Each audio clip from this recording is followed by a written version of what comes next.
Olá, Alexandre Bem Cristo, obrigado por ter aceitado o meu convite. Obrigado, Ricardo. Alexandre,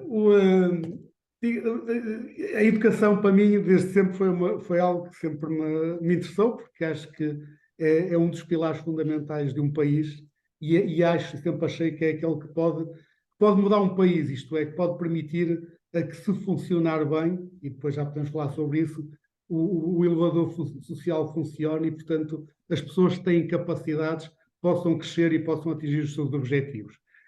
Uma coisa também que ao longo de já muitos anos a falar com muitas pessoas sobre a questão da educação e de ouvir tanta coisa, de ler tanta coisa, epá, eu tenho a minha opinião, mas já nem me interessa mais a minha opinião. Ou seja, eu gostava um bocadinho de. Há pessoas que eu sei que pensam mais nisto do que eu, e é o caso do Alexandre. Epá, diga-me, o que é que acha? E vou fazer só aqui um preâmbulo. A minha experiência de vida diz-me é muito difícil mudar coisas, principalmente mudar coisas que já estão de tal forma enraizadas, que já criaram tantos problemas, já criaram já rigidificaram tanta coisa que muitas vezes mudar é tremendo. E a mudança é difícil, em Portugal ainda é mais difícil.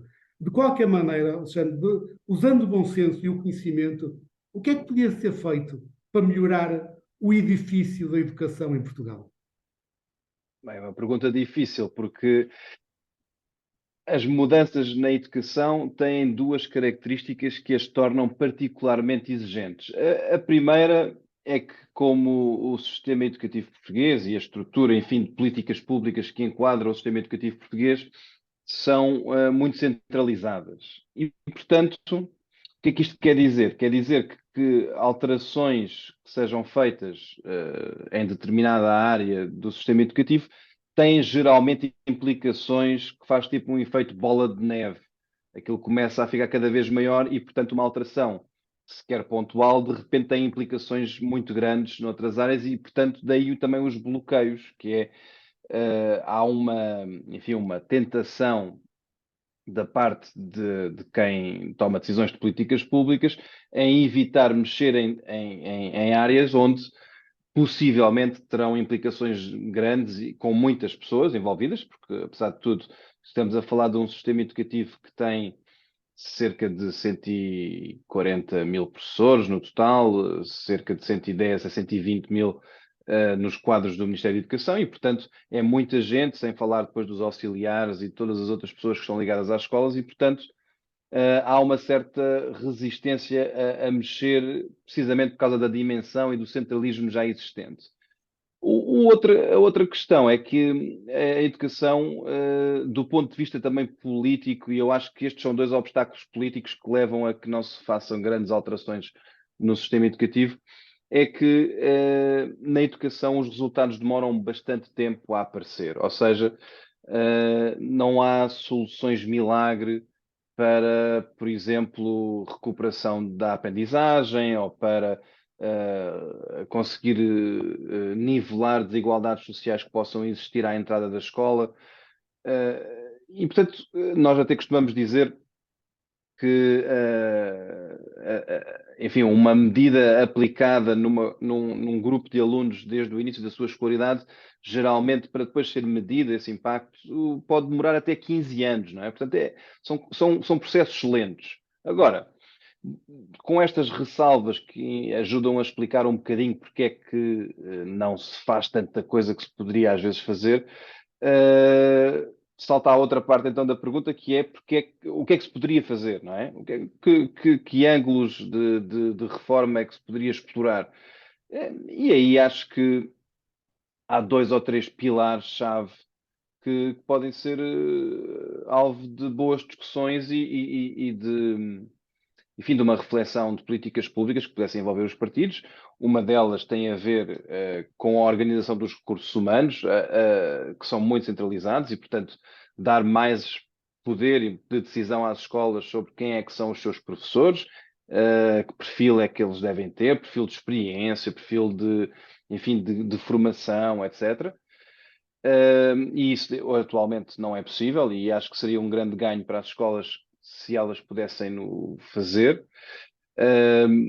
Também ganharíamos bastante, eu acho, com um equilíbrio na autonomia da escola, ou seja, dar mais autonomia às escolas na parte pedagógica e equilibrar essa autonomia com uma avaliação no sentido da monitorização do sistema, que era ter, por exemplo, provas sistematizadas nos finais dos ciclos de estudo, precisamente para nós sabermos o que é que está a acontecer, porque nestas coisas é um bocadinho como, enfim, é como ter uma bússola, ou como fazer um exame de rotina, de diagnóstico médico. Quer dizer, nós podemos fazer intervenções, mas se nós não medirmos os seus resultados, ficamos sempre um bocadinho às escuras sobre o que é que está a acontecer. Eu acho que se conseguíssemos melhorar essa parte da avaliação e monitorização do sistema educativo, acho que também ganharíamos muito, sobretudo porque depois eu acho que isso faria com que houvesse efeitos, enfim, efeitos na sociedade civil, que é nós quando sabemos algo, enfim, se estivermos sem informação nenhuma, não conseguimos escrutinar. Mas assim que começamos a ter informação, começamos a querer saber mais, começamos a querer perceber melhor porque é que há diferenças, porque é que há escolas que funcionam melhor do que outras, porque é que há alunos que aprendem mais rapidamente do que outros. E esse género de perguntas leva a que se continue a investir e à procura de melhores soluções. Mas para essas perguntas aparecerem, nós precisamos de informação, de dados, e isso tem faltado muito. Portanto, só para não alongar aqui na resposta, eu acho que estes dois pilares seriam bons focos de reformas nas políticas públicas, que seria a descentralização na parte da contratação dos professores, nomeadamente, e a parte da avaliação e monitorização do sistema educativo. Eu acho que se fizéssemos uma das duas seria fantástico, as duas acho que seriam, de facto, uma melhoria estrutural no funcionamento do sistema educativo. Sério, eu concordo em absoluto com o que disse. Agora, depois eu penso assim, é engraçado uma coisa que disse que já ouvi muitas vezes, e que é verdade, mas é uma verdade que eu ouço há 30 anos, que é mudanças na educação demoram 15 anos. Eu já ouvi isso várias vezes, já ouvi, eu lembro, e há uma coisa que eu já falei sobre isto. Lembro perfeitamente, numa conferência sobre educação, não tenho a certeza, penso que foi na Universidade Católica, mas não tenho, já não tenho a certeza, penso que foi, em que alguém dizia, até se não me engano, disse assim: para mudar a educação são precisos 30 anos. E eu lembro perfeitamente, era eu novo e ingênuo, e nas perguntas e respostas disse uma coisa: desculpe lá, mas se são precisos 30 anos, não era melhor começarmos já? E isto deve ter sido para aí aos 30 anos. E, portanto, passar 30 anos, nós continuamos a dizer que são precisos não sei quantos anos. E parece que nunca começamos. Não é verdade, porque assim fomos começando de muitas maneiras. Mas depois, ainda a segunda parte que o Alexandre dizia, que eu concordo em absoluto. A questão dos professores. Eu vejo isto de fora há anos e anos e não estou envolvido por dentro, não tenho, nem sequer tenho pessoas da família que estejam, apesar de ter amigos. É completamente inenarrável este processo de colocação dos professores. Acho uma coisa indescritível. Acho que é próprio de um país terceiro mundo colocar pessoas centralmente, umas que estão atrás dos montes no Algarve, destruir a vida das pessoas. A verdade é que não se consegue mexer isto desde sempre. E mais do que isso, quando se falou em dar autonomia às escolas e em contratar localmente os professores, eu até compreendo, ou seja, já ninguém acredita no sistema, mas foi o fim do mundo, ou seja, os próprios professores que eu imaginava que seriam aqueles que iam dizer sim, queremos isso, não querem. Quer dizer, como é que nós saímos deste bloqueio?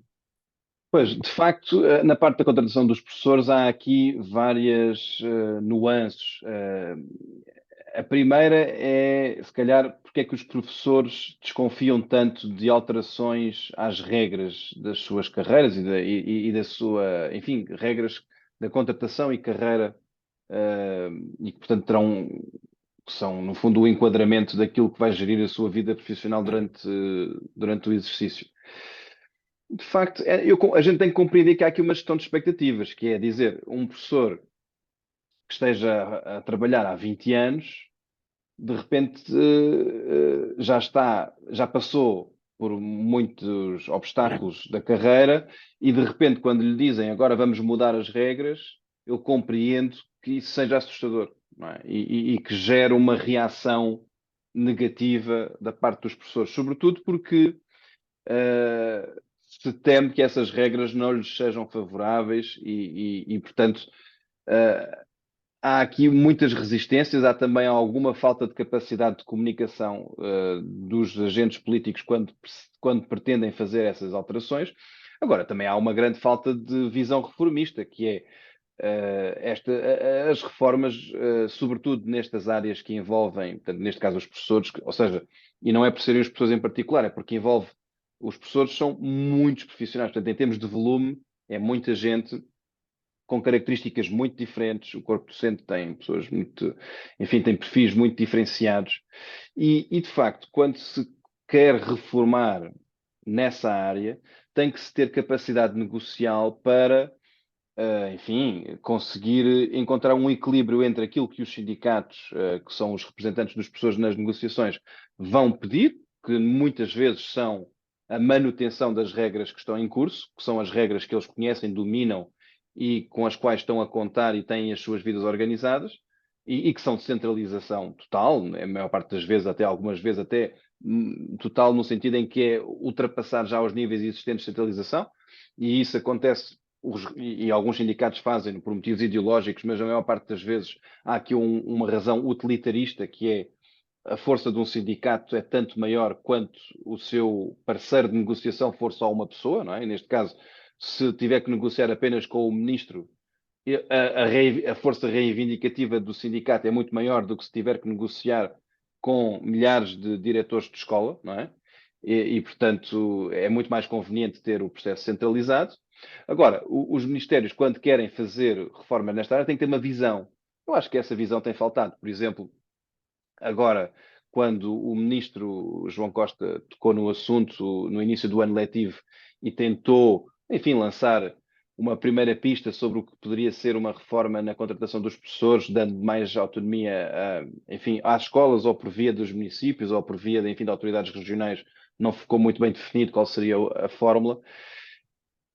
Esta ideia, para funcionar, tem que ter uma contrapartida, ou seja, tem que, por exemplo, vou dar um exemplo de uma hipótese, aqui estamos no campo da teoria, não é? Ou seja, das hipóteses que poderiam ser postas na mesa, mas já que temos muitos professores a sair do quadro até 2030 e muitos entre 2020 e 2030, uma saída de quase 40 42% dos professores do quadro, isto era uma oportunidade muito boa para as novas vinculações, ou seja, aqueles que entrassem agora nos quadros, o rejuvenescimento dos quadros, fosse feito com novas regras. E, portanto, durante algum tempo manter um sistema híbrido, enfim, voluntário, quem quisesse, dos que estão já na carreira há mais tempo, quisessem aderir às novas regras, pudessem aderir, quem entrasse de novo é que já entrava com regras novas. E essas regras novas podiam ter impacto na carreira, na avaliação, enfim, poderia fazer uma espécie de transição gradual, aproveitando aquele timing específico que nós tivemos, que era um timing de uma grande mudança de quadros por razões naturais de ida para a reforma dos professores. Esse pensamento prospectivo, digamos assim, de planeamento, não foi feito. E quando se começa a resolver o problema, começa-se a resolver o problema já com, enfim, diria com a casa em chamas, não é? Ou seja, foi preciso chamar os bombeiros, não houve um planeamento prévio. E nessas alturas é muito difícil resolver os desafios porque já as posições se extremaram por desgaste de ambas as partes e, portanto, de repente começa a ficar muito difícil encontrar consensos. Acho que o bloqueio que nós estamos a viver hoje em dia é precisamente esse.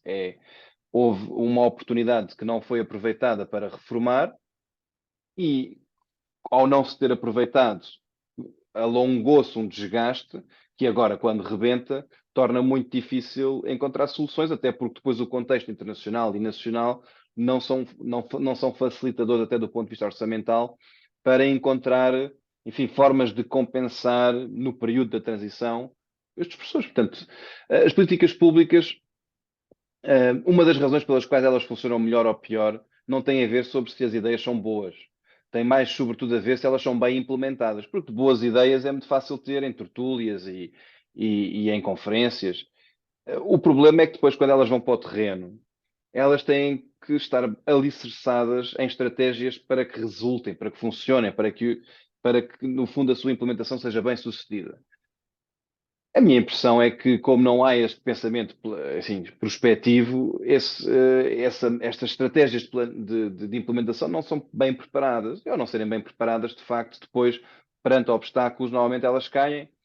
E é o que nós estamos a assistir agora também. E depois, diga, Ricardo. Alexandre, acho muito interessante essa ideia no fundo, de um sistema um bocadinho dual, ou seja, os novos entrarem num novo sistema e respeitar-se as expectativas daqueles que já passaram as amarguras desse sistema e que, obviamente, têm medo de passar para outro. E concordo em absoluto, até pela minha experiência na minha vida empresarial, que é muitas vezes o diabo está nos detalhes, o diabo está na execução, está na implementação, não nos deixa. Mas as ideias também são muito importantes. E, por exemplo, Claro, ainda há bocadinho que falámos da questão da avaliação, quando já havia um edifício que já estava mais ou menos estável, em que já havia um conjunto de avaliações, o que aconteceu nos últimos anos é que se tem vindo a destruir o princípio da avaliação e neste momento já começa a ser difícil sequer saber o que é que se avalia, quando é que se avalia e se é sequer que se avalia. Mas eu não queria ir tanto para aí. A questão da, isso é um tema importante, de é, facto. é um, Mas, é um mas tema, sim. é um tema eu acho que é fundamental. E acho que E tem consequências. Eu posso só aqui dar aqui um claro, exemplo, claro que sim, claro que sim. mesmo que não entremos muito no tema, só para explicar porque é que isto é importante. Quando nós monitorizamos, e eu não quero entrar naquela conversa do facilitismo, do que é facilitismo, não é esse o ponto. O ponto aqui é mesmo este, é se nós não estamos a monitorizar o que está a acontecer, não conseguimos corrigir os problemas.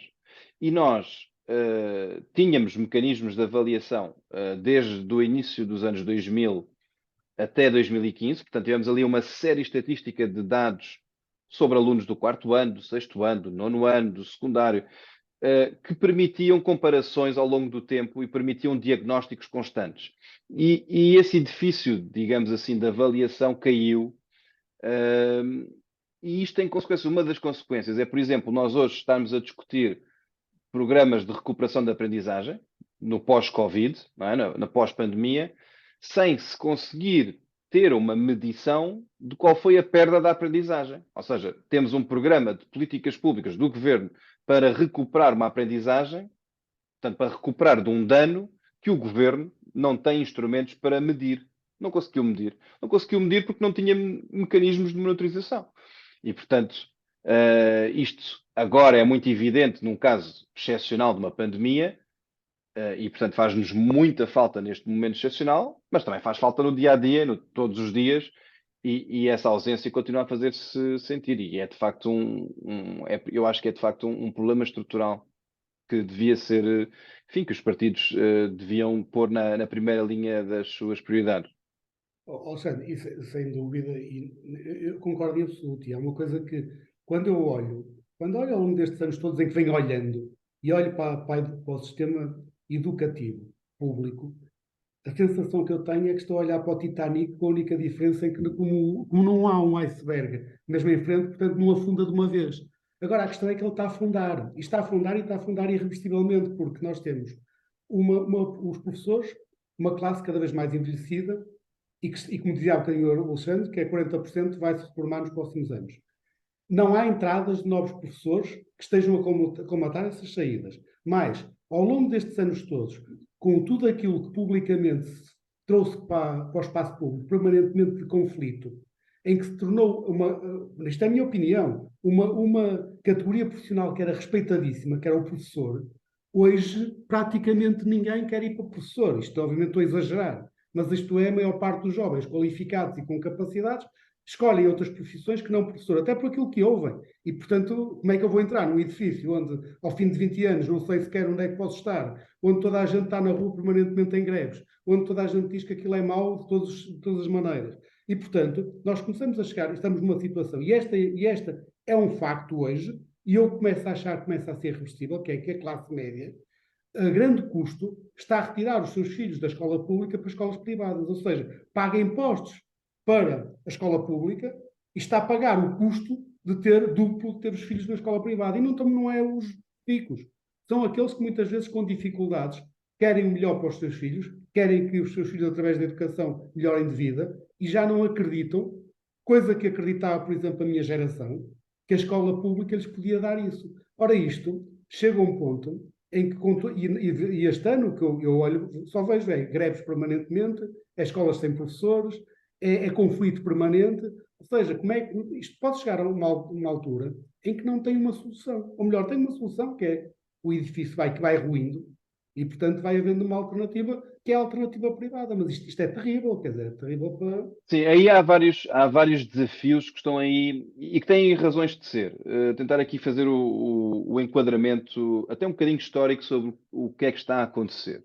O sistema educativo português, em democracia, tem como que três grandes momentos, e que são momentos de grande sucesso. Ou seja, há uma melhoria extraordinária do sistema educativo, da qualidade do ensino, da formação dos professores, do desempenho dos alunos, e que percorre este período todo. Quer dizer, temos ali um período, a partir dos anos 80, enfim, que estou aqui a apanhar a transição democrática, finais de 70, mas sobretudo dos anos 80, em que o objetivo era pôr alunos nas escolas, e porque tínhamos muitas crianças que não frequentavam a escola a partir de determinada idade. Depois tivemos, e estou aqui a tentar simplificar para ser rápido, depois tivemos uma questão de qualidade, que é a partir ali dos anos, talvez finais dos anos 90, mas sobretudo a inícios, enfim, a partir de 2000, quando tivemos avaliações internacionais que mostraram que Portugal tinha, do ponto de vista de desempenho dos seus alunos, um desempenho abaixo de muitos dos seus países, enfim, parceiros no contexto europeu e internacional, houve uma preocupação maior com a qualidade. E, portanto, demos aqui um pulo de conseguir pôr as crianças na escola, a conseguir que elas, já estando na escola, tivessem uma melhoria de qualidade na sua formação. Os professores fazem parte deste percurso, que é, ao início, quando era preciso pôr mais crianças na escola, foi também preciso recrutar mais professores, e, portanto, a profissão de professor na altura era apelativa também pela sua empregabilidade, porque havia uma grande necessidade de recrutamento de professores.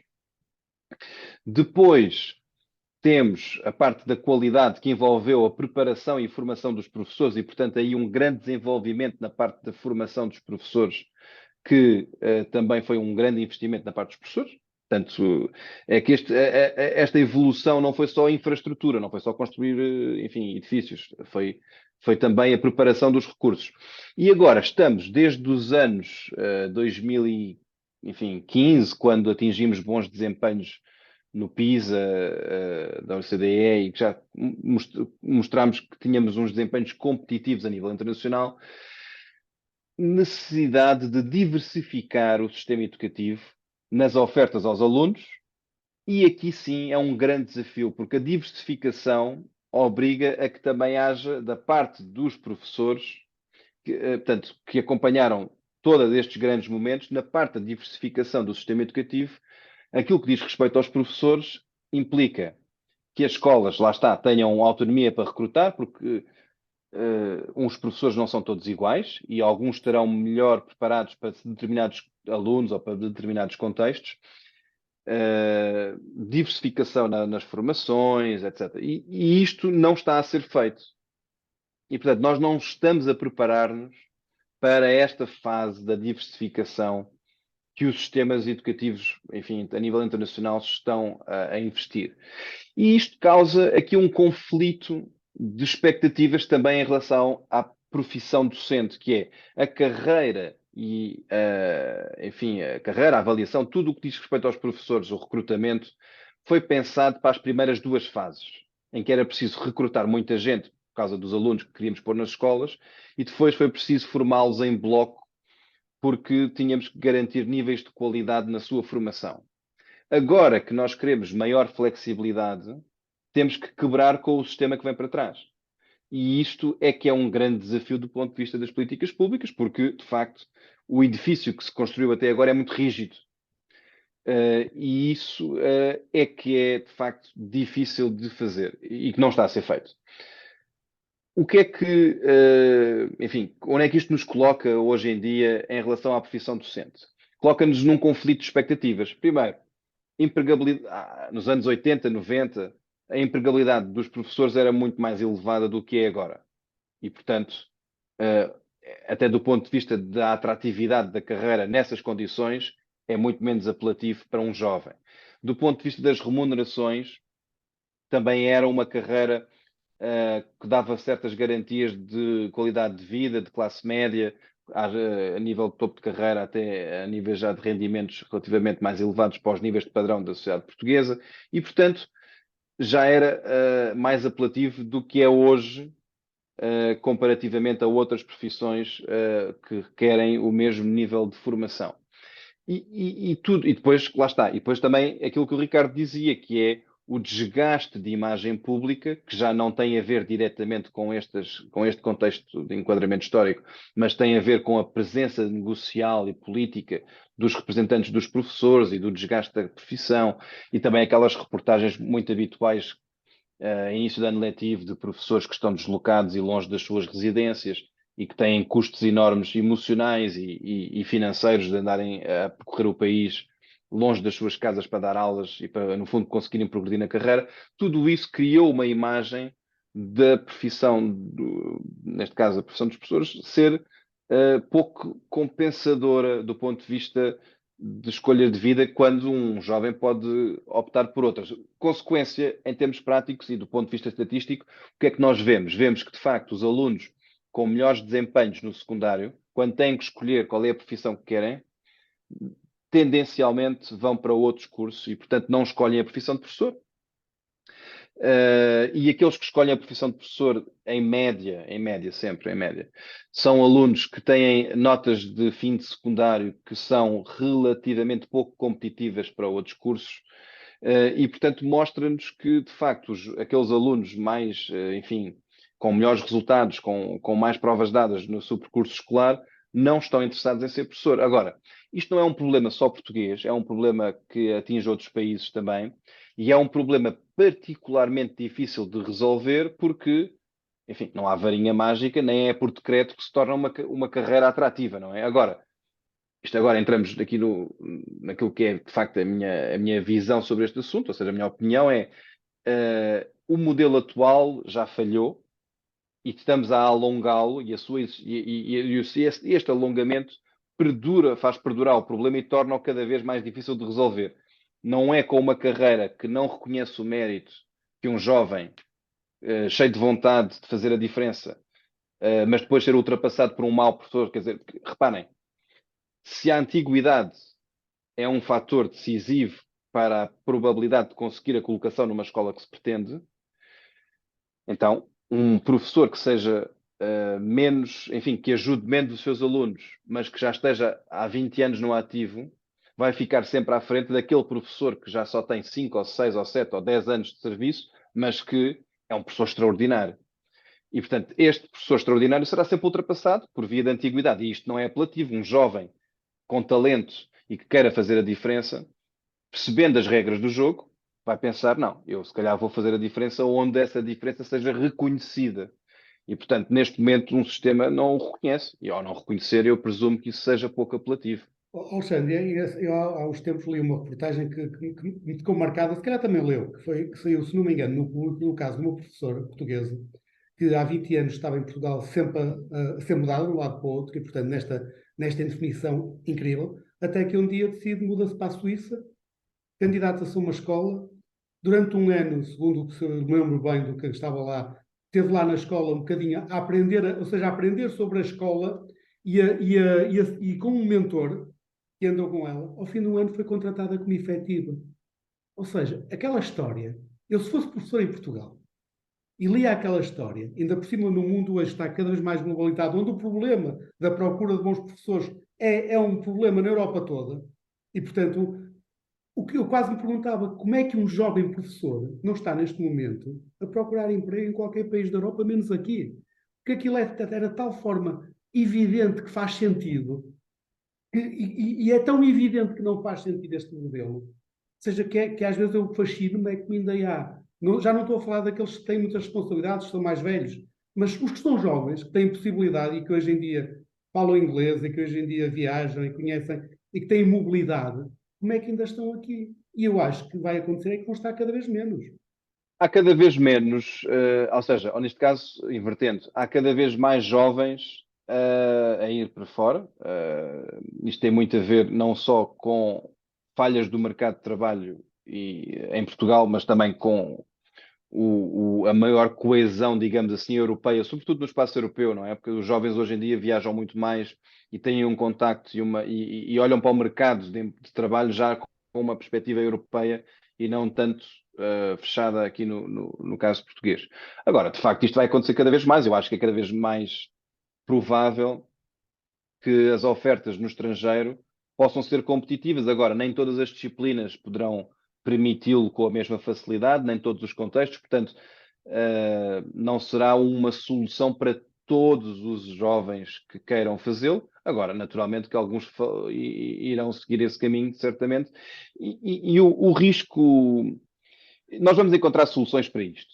E uma das soluções é nós começarmos a recrutar professores que não passaram pelos cursos de formação de professores, ou seja, contratar mais pessoas que tenham licenciaturas em áreas científicas que possam ensinar nessas áreas científicas, apesar de não terem feito uma formação específica para professores no seu mestrado.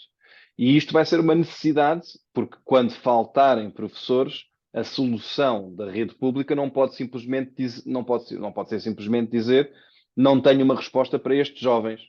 E, portanto, para dar uma resposta vai ser preciso recrutar fora daquele que é a bolsa normal, onde se vão buscar professores para as necessidades da escola e da rede pública. Quando se fizer isso, vamos ter aqui um desafio que é da aceitação de todos, não é? Portanto, dos professores que veem novos colegas que tiveram um percurso de formação diferente do seu a entrar nas escolas, e também da sociedade civil e dos pais, neste caso em particular, que veem pessoas a chegar às escolas que não passaram pelo percurso normal de formação de professores. E vai haver naturalmente uma desconfiança sobre a qualidade da oferta que as escolas vão conseguir dar com estes novos profissionais. Eu acho, pessoalmente, que é uma oportunidade das escolas terem pessoas com perfis de formação diferenciados lá dentro e que isso vai ser uma fonte de enriquecimento daquilo que consegue ensinar e do acompanhamento que se faz aos alunos. Agora, eu sei que esta minha posição é minoritária e que a maior parte, entre os professores e mesmo até entre os pais, a desconfiança será um fator muito forte. E, portanto, o desafio de um governante ou de quem estiver a lidar com políticas públicas neste momento é garantir que a desconfiança sobre a rede pública, porque a desconfiança neste momento existe, e há bocadinho o Ricardo falava disso, sobre uma transição para muitas famílias para a escolha do privado. Portanto, neste momento, na sequência de falhas durante a pandemia, que muitas escolas da rede pública falharam em dar resposta aos alunos durante a pandemia. Agora, com as greves e com a instabilidade que isso implica, a percepção que as famílias têm sobre as escolas da rede pública piorou, ou pelo menos podemos supor que piorou, porque a percentagem de jovens, de crianças matriculadas no privado aumentou e, portanto, há mais famílias a fazer esse esforço. Naturalmente, não são as famílias ricas, que é um bocadinho simplista dizer isto, porque estamos a falar de percentagens bastante elevadas e no secundário, percentagens que ultrapassam, enfim, os 20%. E, portanto, naturalmente que não há 20% de famílias ricas em Portugal.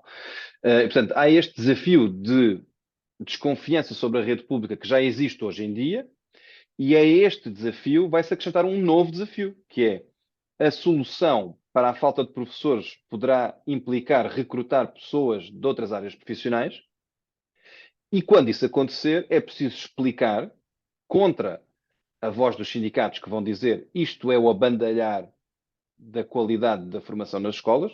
Os sindicatos vão querer manter, enfim, uma espécie de proteção da classe profissional e não ter pessoas a vir de fora dar aulas. E tentar explicar às pessoas que isto pode ser não um problema, mas uma solução de qualidade, desde que haja um enquadramento devido. E lá está, entramos naquela fase, aquela primeira resposta que eu dei há bocado sobre a implementação. Isto pode correr bem ou mal, consoante o enquadramento e de implementação que for decidido fazer, porque isto vai ter que ser inevitavelmente feito. Agora, se for feito sobre os joelhos, vai correr muito mal. se for feito com algum planeamento, eu acho que poderá ser uma solução de futuro e muitos países estão, aliás, a fazer isso, estão a recrutar pessoas com outras vidas, até com outras experiências profissionais passadas, precisamente porque há um lado que é necessidade e, por outro lado, é também um lado que é perceber que a escola mudou e que pode beneficiar dessas experiências e desses contactos com outras pessoas, com outros profissionais. É uma questão agora é de saber como é que Portugal vai fazer essa transição e quando é que o fará. Olhando para o calendário, digamos assim, já não falta muito tempo até estarmos aqui, de facto, num risco de implosão. Portanto, eu acho que nos próximos 2 anos vamos ter que ter uma conversa muito séria a nível de país sobre estas soluções. Caso contrário, vamos cair no improviso. Alexandre, sem dúvida, muito obrigado e vamos acreditar que sim. Vamos Obrigado, acreditar que Ricardo. sim, porque a educação não há nada tão importante, pelo menos na minha opinião, como a educação para melhorar este país e para o futuro dos nossos jovens. Muito obrigado, foi Obrigado. um gosto, um abraço. Um abraço.